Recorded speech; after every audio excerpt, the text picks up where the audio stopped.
दोस्तों नमस्कार। मैं हूं अतुल कुमार मसोते और आप देख रहे हैं आपका अपना चैनल लेट्स क्रैक क्रिएटिव। दोस्तों इस क्लास में मैं बात करूंगा बहुत ही शानदार टॉपिक को लेकर, जो टॉपिक मोस्ट प्रोबेबली जो टीचर पढ़ाने से बचते हैं, क्योंकि ये जो टॉपिक है इतना इंटरेस्टेड नहीं है लेकिन बहुत इंपॉर्टेंट है दोस्तों, क्योंकि इस चीज से बहुत सारी बातें आप लोगों की फिजिकल ज्योग्राफी से जुड़ी होती हैं। जी हाँ दोस्तों, मैं बात आज करने वाला हूँ इसमें आपके भारतीय प्रायद्वीपीय पठार के बारे में। जो आपका पेट एग्जाम होने जा रहा है, पेट का है, यूपी टेट का है, रीट, टीजीटी, पीजीटी और ऐसे सभी एग्जाम्स के लिए ये क्लास बहुत खास है। आप लोग इस वीडियो को अंत तक देखें, आप लोगों को बहुत ही आनंद आए।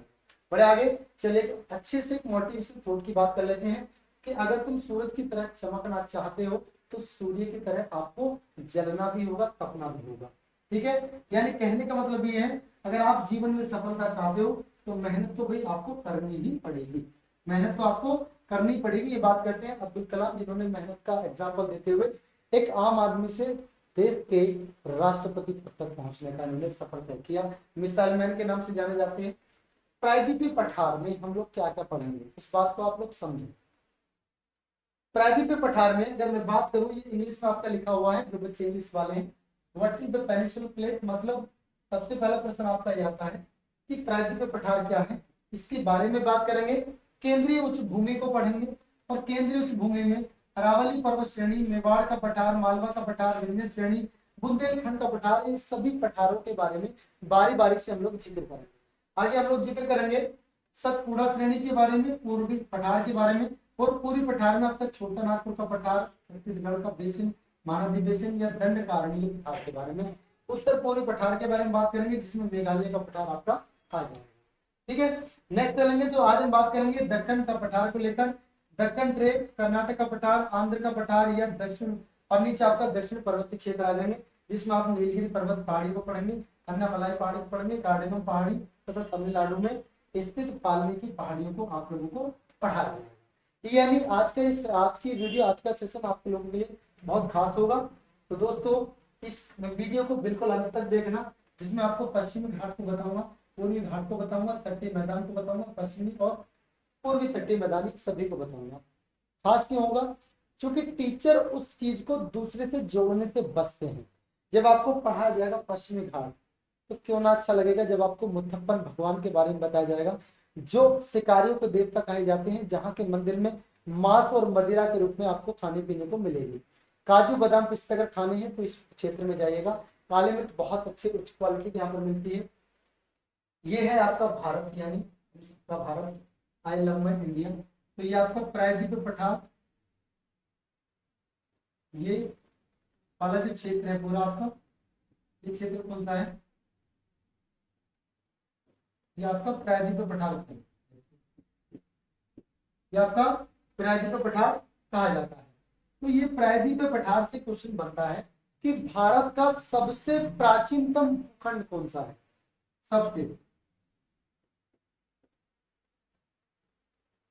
भारत का सबसे प्राचीनतम भूखंड,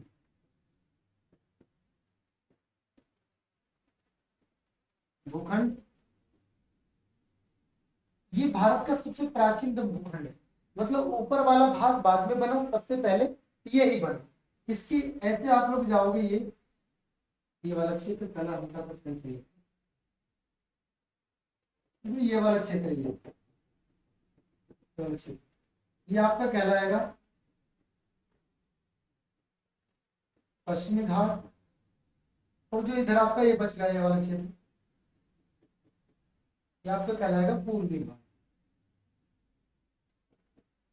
इस पूर्वी घाट को हम कोरोमंडल तट भी कहेंगे। कोरोमंडल तट के नाम से भी हम इस पूर्वी घाट को जानेंगे। ठीक है, तो ये तो रहा आपका थोड़ा सा ओवरव्यू जो मैंने आपको बताया। अब मैं आपको बताऊंगा इसमें जो पठार है वो कौन कौन सा कहाँ है। देखो, ये जो आपको पड़ेगा, ये आपका बुंदेलखंड का पठार। बुंदलेहर बोलो के मुख हमने सुनी कहानी थी, खूब लड़ी मर्दानी वह तो झांसी वाली रानी थी। तो मित्रों, बुंदेलखंड का पठार, मालवा का पठार, दक्कन का पठार, बंगेलखंड का पठार, छोटा नागपुर का पठार, दंडकारण्य पठार, तेलंगाना का पठार, उधर कर्नाटक का पठार। यानी पठारों का पठार कहा जाता है प्रायद्वीपीय पठार को। प्रायद्वीपीय पठार को क्या कहा जाता है? पठारों का पठार भी कहा जाता है। बढ़ते हैं अगले क्वेश्चन की तरफ। क्वेश्चन कह रहा हूं थ्योरी। अब थ्योरी में सबसे पहले जो आपके सामने आता है प्रायद्वीपीय पठार ही आता है। तो प्रायद्वीपीय पठार क्या है, कैसा है, इस बात को समझे। भारत का प्रायद्वीपीय पठार एक त्रिभुजाकार आकृति वाला भूखंड है। अभी मैंने आपको दिखाया कि कैसी आकृति है, इसकी त्रिभुजाकार आकृति। कैसी आकृति हुई? त्रिभुजाकार आकृति। तो भारत का प्रायद्वीपीय पठार एक त्रिभुजाकार आकृति वाला पठार है और यह गोंडवाना भूमि का एक अंग है। अब आप गोंडवाना कैसे कहेंगे? गुरुजी गोंडवाना क्या होता है? देखिए गोंडवाना की अगर मैं बात करूं, यहां से आप लोग समझे गोंडवाना क्या है। जब पृथ्वी दो भागों में बटी तो पृथ्वी का ऊपर वाला भाग एक भूखंड बना, पृथ्वी का नीचे वाला भाग भी एक भूखंड। तो ये नीचे वाला जो भाग है इसको कहा जाता है गोंडवाना लैंड और इसको कहा जाता है अंगारा लैंड। ठीक है। तो जो ये प्रायद्वीपीय पठार है ना, ये जो प्रायद्वीपीय पठार है ये इसका भाग है। अब आप कहेंगे सर गलत बता रहे हो, प्रायद्वीपीय पठार तो ऊपर की तरफ चलता है। प्रायद्वीप मतलब भारत तो इससे ऊपर है। भारत पहले नीचे हुआ करता था, ऊपर तो बाद में गया है। ऊपर बाद में गया है। ठीक है, बड़े आगे चले दोस्तों, इसको देखें। एक मिनट में जल की व्यवस्था कर लेता हूं। चलिए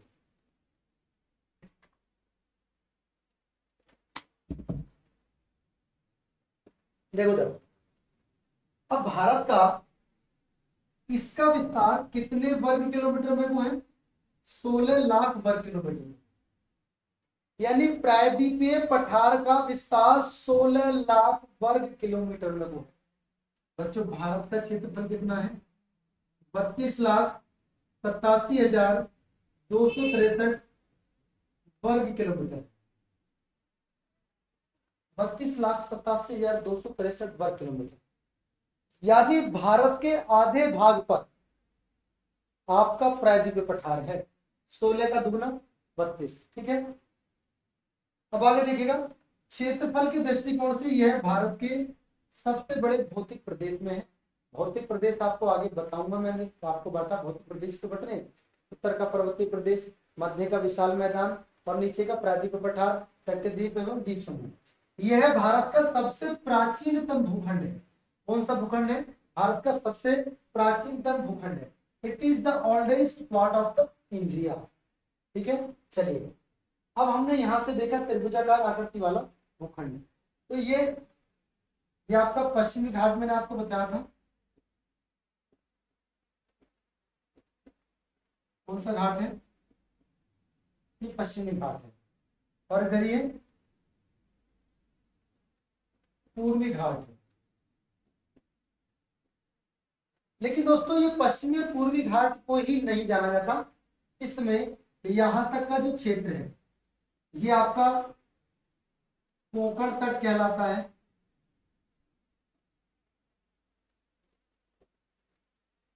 ठीक है, नीचे आप आओगे तो इसको गुजरात का तट बोलते हैं। गुजरात का तट बोलते हैं। आगे आपको बिल्कुल विस्तार से बताया जाए। मैंने नीचे कोंकण तट यहाँ लिख दिया, सॉरी इसके लिए क्षमा प्राप्त हुई है। एक मिनट अब समझिएगा। तो ये तो आपका ये जो रहा ये कौन सा हो गया? गुजरात का तट। गुजरात का तट, इसको हम काठियावाड़ का तट भी बोलते हैं। काठियावाड़ का तट। ठीक है, इससे नीचे आओगे तो आपका आ जाएगा कोंकण तट। नीचे आओगे तो आपका आ जाएगा कन्नड़ तट। इसमें लिखा नहीं, मैंने बता रहा हूँ, जो कर्नाटक के आसपास का कन्नड़ तट। सबसे नीचे आओगे तो मालाबार तट। अब यहाँ पर ये कौन सा तट क्यों महत्वपूर्ण है, ये बात आपको मैंने जो भारत का भौतिक राजनीतिक विभाजन पढ़ा रहा था उसमें मैंने आपको बताया था। मालाबार तट में सबसे पहले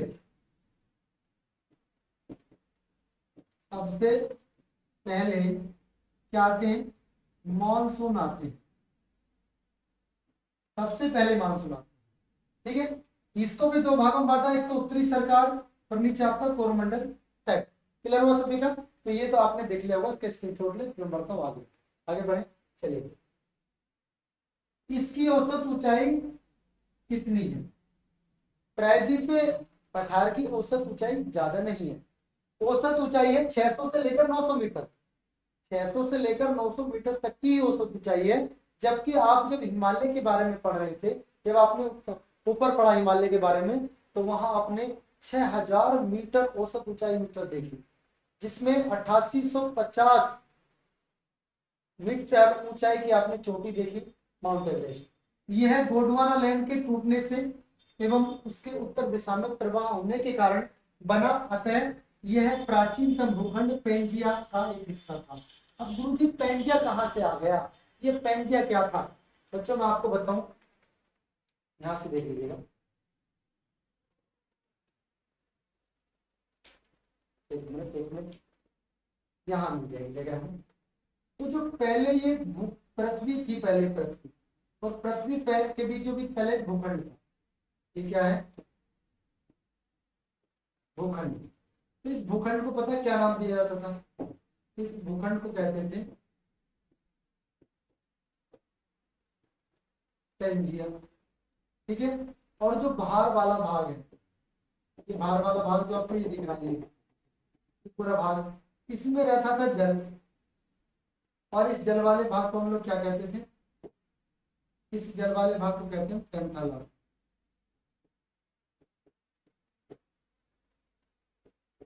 क्वेश्चन मैंने आपको क्या बताया कि जो भारत है वो कैसा है? ये पेंजिया का एक हिस्सा है। क्लियर हुआ? दूसरा, सामान्यतः प्रायद्वीप की ऊंचाई पश्चिम से पूर्व की ओर कम होती चली जाती है। प्रायद्वीप की ऊंचाई पश्चिम से पूर्व की ओर क्या हो जाती है? कम होती चली जाती है। यही कारण है कि प्रायद्वीप पठार की अधिकांश नदियां बहाव में पश्चिम से पूर्व की ओर बहती है, इधर से इधर को बहती है।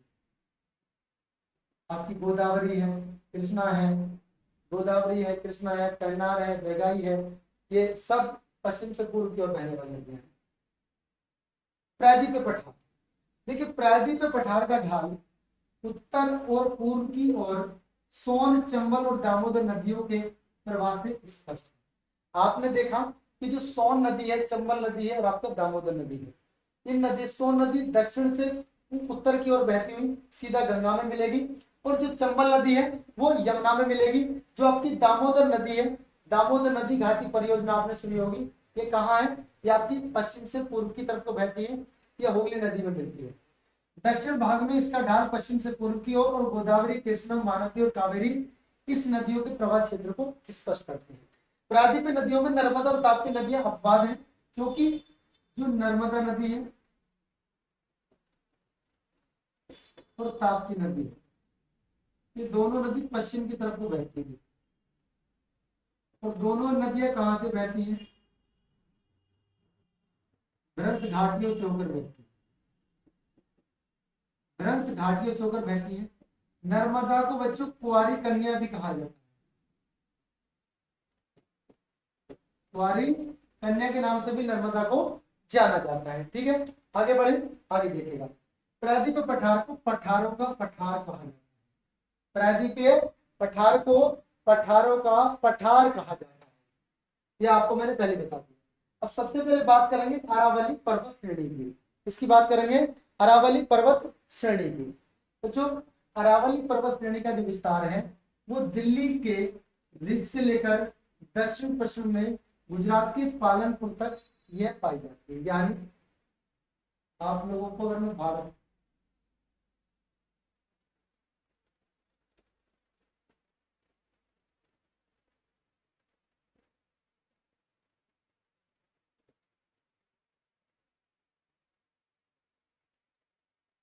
ये आपका भारत है, समान लीजिए। तो यहाँ दिल्ली है, दिल्ली से चलती है कहाँ के? गुजरात तक। गुजरात में तो पड़ती है पालनपुर तक, पालनपुर तक। और दिल्ली में है रिज के नाम से। गुरुजी रिज तो हमने नाम नहीं सुना, ये आप क्या अलग अलग बता रहे हो। यहाँ भैया यहीं पर है आज का अपना राष्ट्रपति भवन। यहाँ क्या है अपना राष्ट्रपति भवन, जिसको तैयार किया था किसने? Lutyens Smith, sorry Lutyens Smith, जिसको किसने डिजाइन किया था?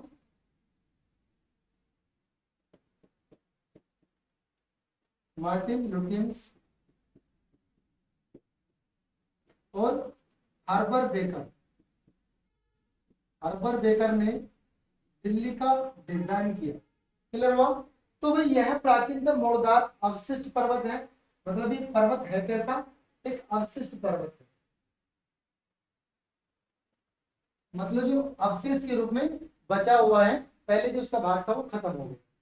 अवशिष्ट पर्वत का एक उदाहरण है जो राजस्थान बांगन में केंद्रीय उच्च भूमि से अलग करने वाली संरचना है। इसकी उत्पत्ति प्री कैम्ब्रियन काल में हुई थी और अरावली की अनुमानित आयु 570 मिलियन वर्ष मानी जाती है। अरावली की जो अनुमानित आयु है वो 570 मिलियन वर्ष मानी जाती है। ठीक है, आप देखोगे अरावली पर्वत कहाँ पर पड़ता है, समझो। ये आपकी सतपुड़ा की पर, ये आपकी सतपुड़ा मेटल पर्वत की पहाड़ी है। आपके नर्मदा नदी घाटी बेसिन 26% भाग में है।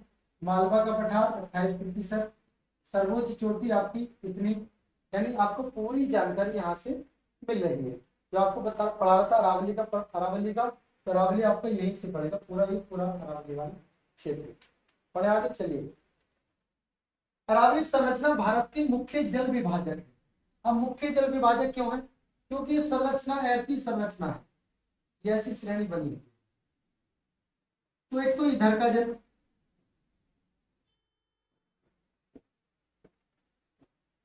और इधर का जल,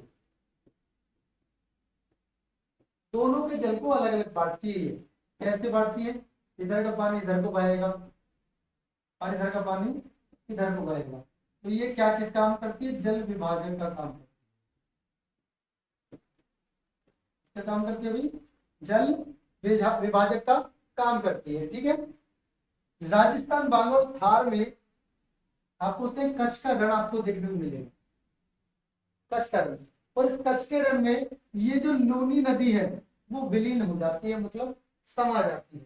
तो आपसे क्वेश्चन पूछा जाएगा एक ऐसी नदी के बारे में बताएं जो भारत से ही निकलती है और भारत के स्थलीय क्षेत्र में ही जाती हुई समा जाती है, तो उससे आगे नहीं बढ़ती। तो आपका आंसर क्या होगा?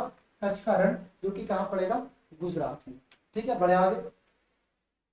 अरावली से निकलने वाली सुकरी और जवाई नदियां लूनी नदी की महत्वपूर्ण सहायक नदियां हैं। और अरावली पर्वत पश्चिमी भारत के एक मुख्य जल विभाजक, इसकी भाई जलवायु विभाजक है, जो पूर्व के अपेक्षाकृत अधिक वर्षा वाले क्षेत्र को पश्चिम से अधिक पश्चिम के अधिक शुष्क क्षेत्र से अलग करता है।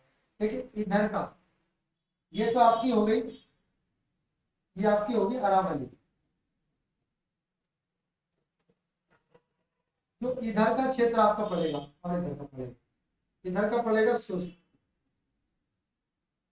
और शुष्क में आपका थार वाला क्षेत्र पड़ेगा। थार मरुस्थल भी इसी में आपको पड़ेगा। यहाँ पर आपको 49 डिग्री सेल्सियस टेम्परेचर आपको देखने को मिलेगा। यहाँ पूर्व में आपको सिलांग क्षेत्र मिलेगा, आपको चेरापूंजी मिलेगा, ठीक है, आपको मौसिन राम मिलेगा। ये क्या है? यहाँ पर 1070 सेंटीमीटर तक वर्षा होती है और यहाँ पर केवल 12 सेंटीमीटर तक वर्षा होती है। तो है अंतर नहीं है। तो ये जलवायु विभाजक का काम करता है। आगे बढ़े। उत्तर पश्चिमी भारत में यह क्षेत्र खनिज संसाधनों जैसे तांबा, सीता, जस्ता, अभ्रक और चूना पत्थर के भंडार की दृष्टि से अधिक महत्वपूर्ण है।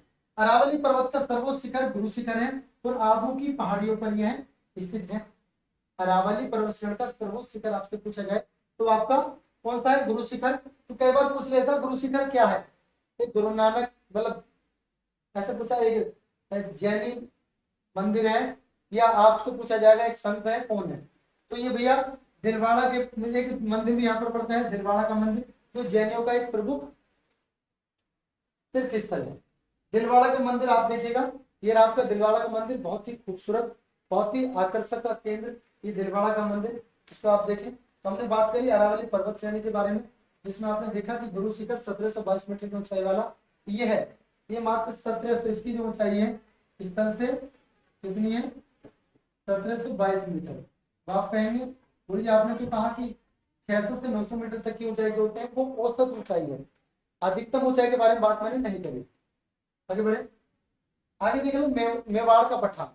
मेवाड़ का पठार, मेवाड़ के पठार का विस्तार राजस्थान में मध्य प्रदेश में है। और मेवाड़ जो है ना, मेवाड़ माधव पठार विस्तार का राजस्थान मध्य पठार अरावली पर्वत को मालवा के पठार से अलग करने का ये काम करता है। यह अरावली पर्वत से निकलने वाली बनास नदी के अपवाद क्षेत्र में आता है और बनास नदी चंबल नदी की सहायक है। देखो कैसा लिंक बना, बनास नदी चंबल में मिली, चंबल नदी यमुना में मिली और यमुना नदी गंगा में मिली और गंगा नदी आपकी जमुना में मिली। जमुना मतलब ब्रह्मपुत्र। और आगे चलकर एक अपना चल जाएगी तो एक सीरीज समझ लो, बनास सहायक नदी है चंबल की, चंबल सहायक नदी यमुना की, यमुना सहायक नदी गंगा की, और गंगा जाकर मिल जाती है ब्रह्मपुत्र में, जबकि इसको सहायक नदी के रूप में नहीं जाना। ठीक है, आगे चले। तो कहाँ पड़ती है लोकेशन मैं आपको बार बार दिखा रहा हूँ, इससे कि आप लोगों के मन में बात सेट रहे। ठीक है, आगे देखेंगे मालवा का पठार। मालवा के पठार को देखें, मध्य प्रदेश में ये पड़ता है। मध्य प्रदेश में बेसाड़ चट्टानों से निर्मित संरचना का ये मालवा का पठार है, जिसको मालवा के पठार के नाम से जानते हैं। मालवा के पठार को राजस्थान में हाड़ौती के पठार के नाम से भी जाना जाता है। किस नाम से जाना जाता है, हाड़ौती का पठार। इसका विस्तार दक्षिण में विन्ध्य संरचना, उत्तर में ग्वालियर पहाड़ी क्षेत्र और पूर्व में बुंदेलखंड तथा पश्चिम में मेवाड़ पठारी क्षेत्र के बीच में स्थित है। भाई बात समझ में आई आपकी मालवा के पठार को लेकर, जिसका चित्र कहाँ दिखा रहा था मैं, बार बार यहाँ दिखा रहा था। कहाँ है मालवा का पठार, ये रहा। ये अरावली से लेकर इधर आपका बुंदेलखंड के पठार से जुड़ता है, इधर बंदेलखंड, इधर दक्कन ट्रेप के ऊपर पड़ता है। ठीक है, आप लोगों ने इसको जाना।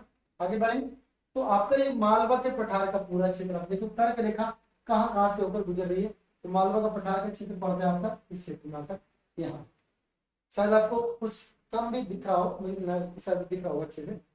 यहाँ बेसाल चट्टानों से अपक्षरण के कारण काली मिट्टी का निर्माण होता है। इस मिट्टी का काली मिट्टी। तो दोस्तों ये जो काली मिट्टी है ना, काली मिट्टी, इस काली मिट्टी में कपास की खेती बहुत होती है। कपास की खेती, और कपास की खेती में भारत प्रथम है। कपास की खेती में भारत प्रथम है। ठीक है, चंबल नर्मदा तापी यहाँ की प्रमुख नदियां हैं और चंबल नदी घाटी भारत में अवनालिका अपरदन से सर्वाधिक प्रभावित क्षेत्र है, जिसे बीहड़ या उत्खात भूमि भी कहते हैं। कहते हैं ना बीहड़ क्या होते हैं, सूखे वाले क्षेत्र जिनको, जिसमें कोई क्षेत्र नहीं मिलता। या आप देख सकते हो जिन्हें गाँव में कुछ लोग भूड भी कहते हैं। क्या कहते हैं, भूड भी कहते हैं। ठीक है, बड़े आगे देखेंगे बुंदेलखंड का पठार। क्या देखेंगे, बुंदेलखंड का पठार। तो भैया बुंदेलखंड का पठार, इसकी विस्तार की बात करें तो ग्वालियर के पठार और विंध्याचल श्रेणी के बीच में मध्य प्रदेश में पड़ता है।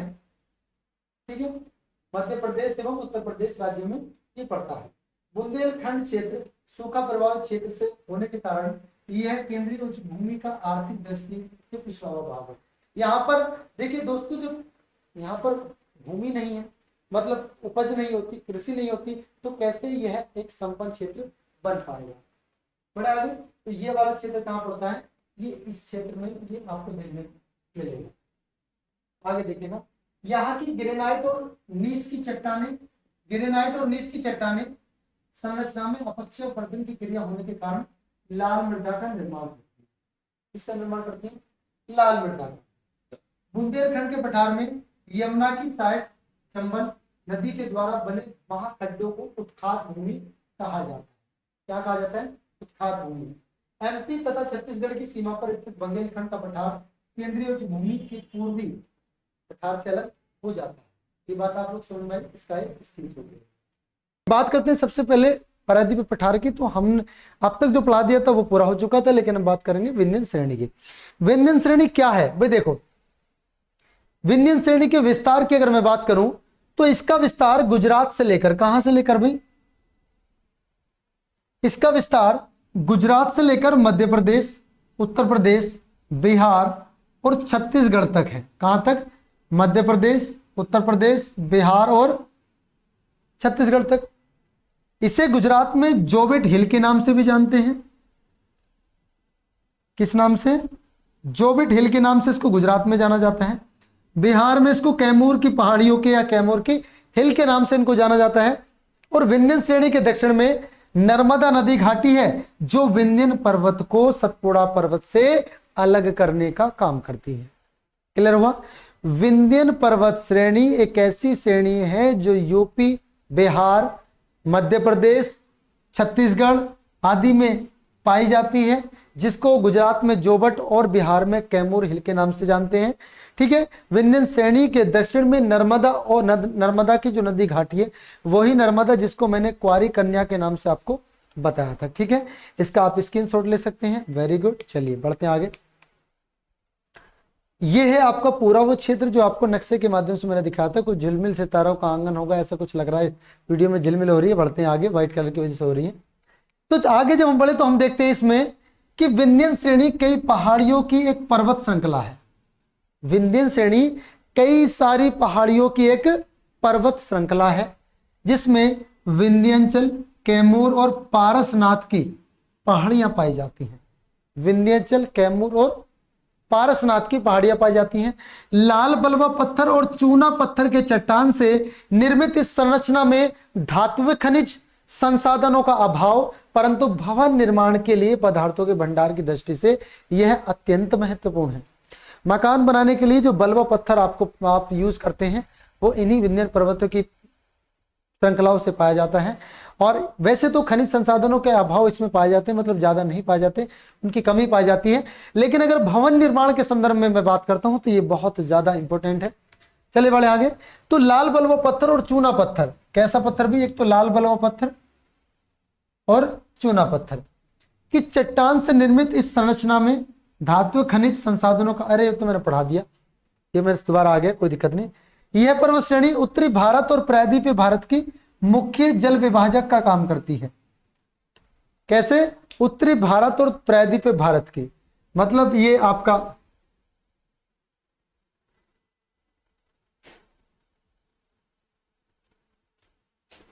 ये इंडिया है,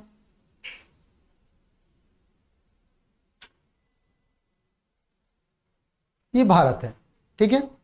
तो जो भारत है ये ऐसी जगह पर पड़ता है, कौन सा? ये जो विंध्यन श्रेणी है ये ऐसी जगह पर पड़ती है जो दोस्तों क्या करती है, जो उत्तरी भारत है और प्रायद्वीपीय, इन दोनों के इधर का जल तो इधर जाएगा, उधर का जल उधर को बहेगा, यानी दोनों के बीच एक जल विभाजक का कार्य ये करती है। भाई बात समझ पा रहे हो? अगर दोस्तों बात आपके मन और मस्तिष्क तक पहुंच पा रही है तो मन और मस्तिष्क को दोनों एक साथ करके फटाफट शेयर को, इसको सेशन को शेयर भी करें और लाइक भी करें। यह भारत के मध्य भाग में स्थित है, जिसका विस्तार गुजरात से, कौन सी? सतपुड़ा श्रेणी, नाम तो बताना भूल गया। विंध्यन श्रेणी खत्म होती है, आपकी स्टार्ट हो जाती है सतपुड़ा श्रेणी, जहां आप देखेंगे नर्मदा और ताप्ती नदियों का एक, जैसे मानो दो गलियां होती है ना, ये गलियां, ये चौबारा, यहां आना ना दोबारा, तो ऐसी बात नहीं है, यहाँ दोबारा भी आती है, बार बार आती है। नदियां ताप्ती नदी और नर्मदा नदी दोनों बहती हैं, समांतर चलती है, दोनों सखी सहेलियों की तरह, तो वहीं पाई जाती है सतपुड़ा की श्रेणी। यह भारत के मध्य भाग में स्थित है और जिसका विस्तार गुजरात और मध्य प्रदेश, महाराष्ट्र की सीमा से लेकर छत्तीसगढ़ के छोटा नागपुर के पठार तक पाया जाता है। यह पश्चिम से पूर्व राजपीपला की पहाड़ियां, महादेव की पहाड़ियां, देखो नाम कितने खूबसूरत आ रहे हैं भाई, राजपीपला की पहाड़ियां, महादेव की पहाड़ियां, बोलो महादेव की जय है। मैकाल श्रेणी के रूप में मिलती है और मैकाल श्रेणी से नदियों का उद्गम भी होता है। मैकाल पर्वत श्रेणी से आप देखोगे अमरकंटक श्रेणी से, मैकाल पर्वत श्रेणी से नदियां निकलती हैं, जिनमें आपकी सोन नदी है, जिनमें आपकी दामोदर नदी है। ये नदियां आपकी इन्हीं श्रेणी से निकलती हैं। इस पर्वत श्रेणी को सर्वोच्च चोटी, अगर मैं इस पर्वत श्रेणी की सर्वोच्च चोटी की बात करूं तो ऐसी चोटी जहां पर बैठकर जब सूरज भी ना निकल रहा हो तब भी आपको धूप लगे, तो यानी इस चोटी को क्या कहा जाता है? धूपगढ़ कहा जाता है, जिसकी ऊंचाई कितनी है? 1350 मीटर। कितनी भाई? 1350 मीटर, जो महादेव पर्वत पर स्थित है। और मैकाल श्रेणी की सर्वोच्च चोटी अमरकंटक पहाड़ी है। अमरकंटक से निकलती है भैया, यहीं से नर्मदा और सोन नदी का क्या होता है? उद्गम होता है। ये सोन नदी की सबसे महत्वपूर्ण बात क्या है गुरुजी? सोन नदी, देखिए जो सोन नदी है ये ऐसे नीचे चलती ऊपर जाकर गंगा नदी में मिलती है, यानी ये उत्तर और पूर्वी भाग में को प्रवाहित होती है और गंगा की सहायक नदी है। गंगा की सहायक है। पूछे कहां मिलती है? गुरुजी पटना में मिलती है। गुरुजी पटना कहां पड़ता है? भैया पटना पड़ता बिहार, भारत का सबसे ज्यादा जनसंख्या घनत्व वाला राज्य है। ठीक है। नर्मदा नदी, भाई नर्मदा नदी को हम कुंवारी कन्या के नाम से पुकारते हैं। कुंवारी कन्या के नाम से भी इसको हम पुकारते हैं। ठीक है। चलिए अब आगे बढ़े तो हम देखते हैं कि जो सतपुड़ा की जो श्रेणियां हैं, सतपुड़ा की श्रेणियां एक ब्लॉक पर्वत है। अब ब्लॉक पर्वत क्या होता है? ब्लॉक पर्वत होता है जैसे एक पर्वत तो नीचे धंस गया ऐसे और दो पर्वत ऐसे खड़े रह गए ऊपर, तो यहां से इस श्रेणी भी ऐसे धंस गई यहां से। तो आप लोगों ने क्या देखा कि जो ये ऊपर वाला क्षेत्र बन गया ये, तो ये किसके द्वारा निर्मित हुआ? ये ब्लॉक के द्वारा। वैसे ब्लॉक ऐसे नहीं लिखा जाता, ब्लॉक लिखा जाता है ऐसे, आद्र चंद्र बिंदु, बिंदु नहीं लगती, चंदा होता केवल इस पे। ठीक है। तो ये ब्लॉक पर्वत का निर्माण होता है, जिसका निर्माण मुख्यतः ग्रेनाइट एवं बेसाल्ट चट्टानों से हुआ है। यह पर्वत श्रेणी नर्मदा, यह पर्वत श्रेणी नर्मदा और तापी नदियों के बीच जल विभाजक का कार्य करती है। नर्मदा और तापी यानी ताप्ती नदियों के बीच जल विभाजक का कार्य करती है। कौन सी? सतपुड़ा श्रेणी। यानी आप लोगों को यहां से एक चीज देखने को मिलेगी बच्चों, आप लोग जब देखोगे तो एक चीज की आपको प्राप्ति होगी, आनंद की। नहीं हो रही? चली होगी। ऐसे आप देखोगे ये नदी बह रही है, ये भी नदी बह रही है, ये तो आप कह सकते हो गुरुजी नर्मदा और ये ताप्ती। अब इनके जो विभाजन करती है बीच में श्रेणी है, ये जो बीच में श्रेणी विभाजन कर रही है जी, ये बाद में क्या कर रही है? ये यही तो है। अरे गुरुजी यही तो है। कौन सी? यही तो सतपुड़ा श्रेणी है। कौन सी है? सतपुड़ा। ठीक है। यह पर्वत श्रेणी नर्मदा और तापी नदियों का विभाजन करने का काम करती है, जो मैंने आपको अभी बताया। ठीक। चलो बड़े आगे। अब आता गुरुजी पूर्वी पठार। क्या आता है? पूर्वी पठार। पूर्वी पठार क्या है? देखो भी पूर्वी पठार क्या है। पूर्वी पठार की बात करें तो इसके अंतर्गत हम छोटा नागपुर के पठार को पढ़ेंगे। किसको पढ़ेंगे? छोटा नागपुर के पठार को। छत्तीसगढ़ बेसिन को पढ़ेंगे। हम दंडकारणीय पठार को पढ़ेंगे। छोटा नागपुर का पठार, छत्तीसगढ़ बेसिन, महानदी बेसिन, या दंडकारणीय पठार, मतलब इन पठार को हम क्या करेंगे? पढ़ेंगे। आगे छोटा नागपुर के पठार की जब हम बात करेंगे, इसका विस्तार मुख्यतः झारखंड में है। कहां पर है? झारखंड में। और इसके अलावा दक्षिणी बिहार, उत्तरी छत्तीसगढ़, पश्चिम बंगाल का पुरुलिया जिला और ओडिशा का उत्तरी क्षेत्र भी छोटा नागपुर पठार के क्षेत्र में आता है। और दोस्तों छोटा नागपुर का पठार बहुत ज्यादा प्रसिद्ध है। यह क्यों प्रसिद्ध है इसका कारण आप सुन लीजिएगा। इस पठार के उत्तर पूर्व में राजमहल की पहाड़ियां देखने को मिलेंगी और उत्तर में हजारीबाग का पठार आपने देखने को मिलेगा। और जब हम दक्षिण में आएंगे तो आपको रांची का पठार देखने को मिलेगा।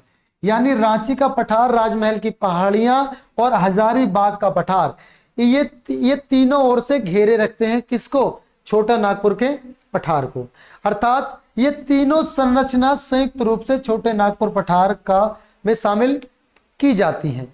अब हम आगे बढ़ते हैं तो देखते हैं कि जो दामोदर नदी है, आपने पढ़ा होगा और मैंने पढ़ा था, दामोदर नदी घाटी परियोजना भारत की सबसे पहली नदी घाटी परियोजना है और यह परियोजना अमेरिका की टेनेसी नदी पर आधारित है। यहां बाढ़ से बचने के लिए, कृषि योग्य भूमि जल का निर्माण करने के लिए इसका निर्माण किया गया था। तो रांची के पठार को हजारीबाग के पठार से अलग करती है और यह छोटा नागपुर के पठार की सबसे बड़ी नदी भी है।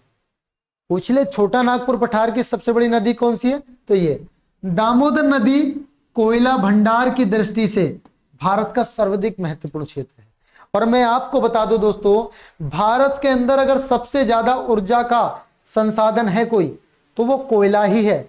अब सबसे बड़ा ऊर्जा का संसाधन देखिए, अगर जितना कोई भी देश जितना ऊर्जावान होगा उसको उतना ही ताकतवर समझा जाएगा। अब ऊर्जावान होगा कोयले से, और कोयला कहां पाया जाता है आपका, कोयला पाया जाता है गुरुजी छोटा नागपुर के पठार में। तो छोटा नागपुर का पठार तो बड़ा इंपोर्टेंट है।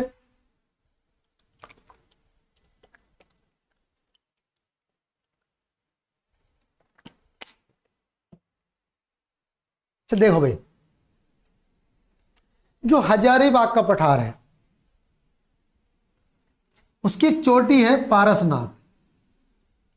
क्या चोटी है, पारसनाथ। ठीक है, पारसनाथ छोटा नागपुर पठार की सबसे ऊंची चोटी, ये छोटा नागपुर पठार की सबसे ऊंची चोटी। अगर मैं कहूं अरावली पर्वत श्रेणी की सबसे ऊंची चोटी कौन सी है, गुरु शिखर। गुरु शिखर सबसे ऊंची चोटी अरावली की, छोटा नागपुर की आपकी पारसनाथ। और यहां पर एक जैनियों का प्रसिद्ध तीर्थ स्थल भी है, यहां पर जैनियों का एक प्रसिद्ध तीर्थ स्थल भी है। गुरुजी कौन सा, अरे बता रहा हूं भाई, आ जाओ। तो रांची पठार से निकलने वाली स्वर्ण रेखा नदी छोटा नागपुर की दूसरी सबसे बड़ी नदी है, जबकि सबसे बड़ी नदी कौन सी है, दामोदर नदी। दूसरे नंबर की कौन सी है, स्वर्ण रेखा नदी। और भैया रांची के समीप इस नदी पर हुंडरू जलप्रपात है। कौन सा है, हुंडरू जलप्रपात। छोटा नागपुर पठारी क्षेत्र में ग्रेनाइट की चट्टान निर्मित उच्च स्थलाकृति है और द्वीप रूपीय स्थलाकृति को पाट भूमि कहते हैं, या तो इसको पाट भूमि कह लो। और भूगर्भिक संरचना की दृष्टि से सटे क्षेत्र को उत्थित भूखंड का एक उदाहरण है, मतलब उत्खात भूमि भी इसको कहते हैं, जहां पर गड्ढे नुमा पाई जाती हैं। मैंने शायद पिछले उसमें बताया था। अब बात करते हैं छत्तीसगढ़ के बेसिन की या महानदी बेसिन की। छत्तीसगढ़ बेसिन क्या कहता है, देखो छत्तीसगढ़ बेसिन का विस्तार छत्तीसगढ़ एवं ओडिशा में, कहां पर, छत्तीसगढ़ एवं ओडिशा में पाया जाता है, जिसका निर्माण अवतलन की प्रक्रिया द्वारा होता है। छत्तीसगढ़ बेसिन छोटा नागपुर की रांची पठार को दंडकारणीय पठार से अलग करता है तथा स्वयं महानदी के द्वारा छोटा नागपुर के रांची पठार से अलग हो जाता है। तो ये बात आपको समझ में आई तो एक बार इसका स्क्रीनशॉट ले लें, ठीक है। बड़े आगे चलिए। तो यहां पर महानदी तथा उसकी सहायक नदियां कौन सी, शिवनाथ, हसदो, मांड, ईब आदि प्रवाहित होती हैं। शिवनाथ, हसदो, मांड और इब ये महानदी की सहायक नदियां हैं, इसके महानदी की सहायक नदियां, ठीक है। छत्तीसगढ़ बेसिन में गोंडवाना क्रम की चट्टानें पाई जाती हैं।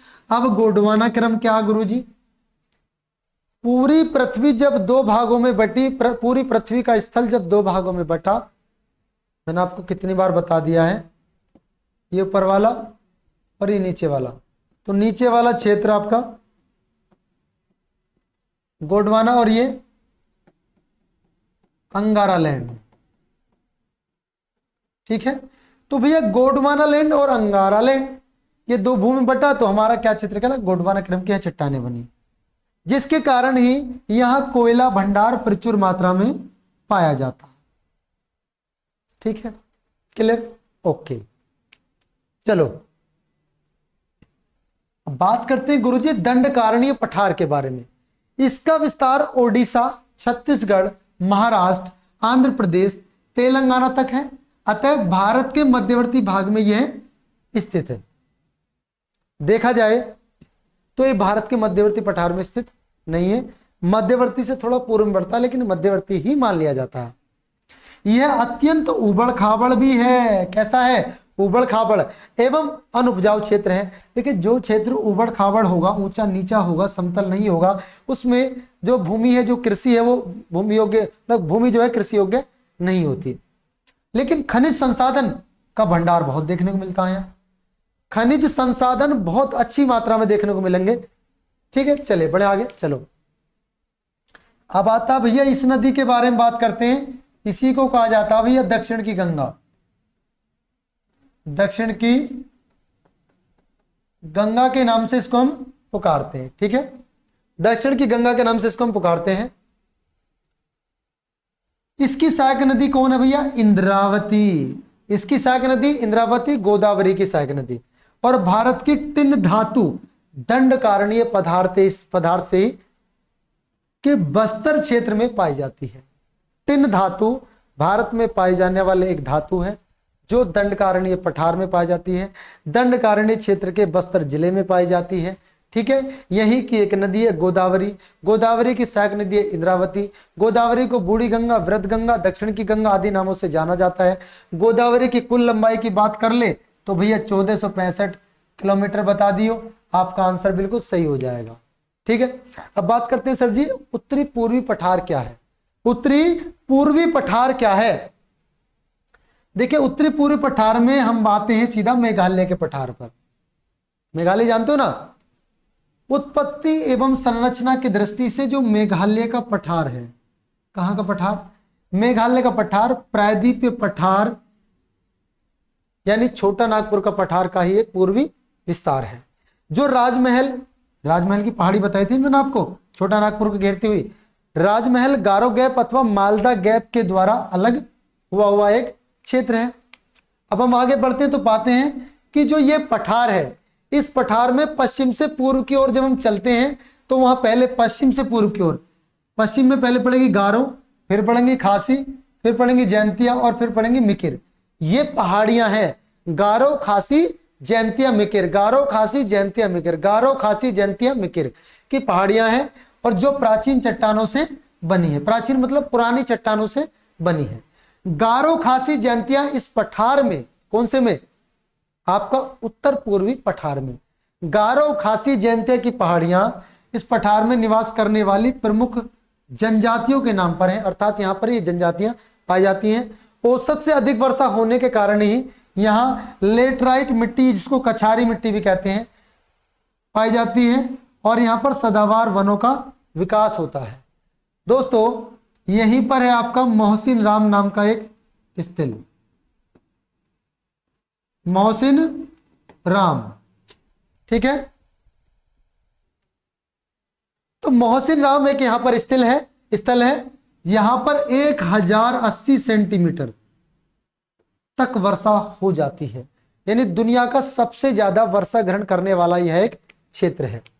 आगे बढ़े तो देखेंगे जब हम खासी पर्वतीय क्षेत्र का कपिरूपी स्वरूप में अवस्थित होने के कारण की बात करते हैं तो कारण ही यहाँ औसत से अधिक वर्षा होती है। इसी कारण यहाँ पर मोहसिन राम, चेरापूंजी विश्व में सर्वाधिक वर्षा वाले क्षेत्र में गिने जाते हैं। ठीक है, यहाँ धारवाड़ संरचना से निर्मित शिलांग रेंज पाई जाती है।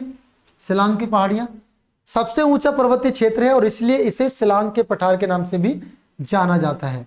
किसके पठार के नाम से? शिलांग के पठार के नाम से।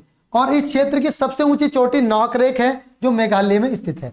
आपसे पूछे छोटा नागपुर पठार की सबसे ऊंची चोटी कौन सी है? पारसनाथ। अरावली की गुरु शिखर। मेघालय पठार की आपकी नॉकरेक। अंडमान निकोबार की सैंडल पीक। हिमालय पर्वत की माउंट एवरेस्ट। ठीक है, चलिए अब बात करते हैं दक्कन के पठार की। तो भैया दक्कन का पठार पड़ेगा आपको तापी नदी के दक्षिण में त्रिभुजाकार आकृति में। ठीक है। इसके अंतर्गत निम्नलिखित क्षेत्रों को सम्मिलित किया जाता है। कौन से? इसको दक्कन ट्रैप, कर्नाटक का पठार या आंध्र का पठार के नाम से भी जाना जाता। इन सबको इसके नाम से जानेंगे। आगे पढ़ते हैं तो हम देखेंगे सबसे पहले दक्कन ट्रैप को। गुरुजी दक्कन ट्रैप क्या है? देखो, महाराष्ट्र में बेसाल चट्टान से निर्मित संरचना है जिसको हम कहते हैं दक्कन ट्रैप, और यहाँ काली मिट्टी का विकास हुआ है, इसलिए यह क्षेत्र उत्पादन की दृष्टि से कपास उत्पादन सबसे ज्यादा होता है।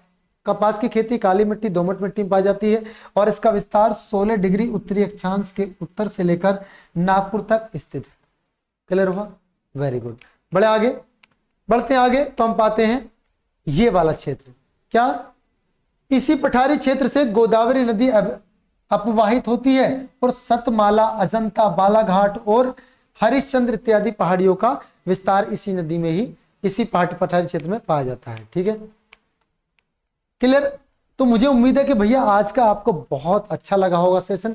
दोस्तों अगर अच्छा लगा तो आप लोगों को क्या करना है, सेशन को क्या करना है, इस वीडियो को आप लाइक कर दीजिएगा, अगर अच्छी लगी हो तो शेयर जरूर करिएगा। ठीक है, चैनल को सब्सक्राइब कर लीजिएगा अगर चैनल पे दी जाने वाली आपको जानकारी अच्छी लग रही है। ठीक है, किसी भी प्रकार की जानकारी के लिए आप इस नंबर पर मैसेज डाल सकते हैं, वहां से आपको डायरेक्ट नोटिफिकेशन भी मिल जाएगा। ठीक है, तो चलिए दोस्तों, इसी उम्मीद और आशा के साथ मैं अतुल कुमार मसोती आप लोगों से लेता हूं विदा।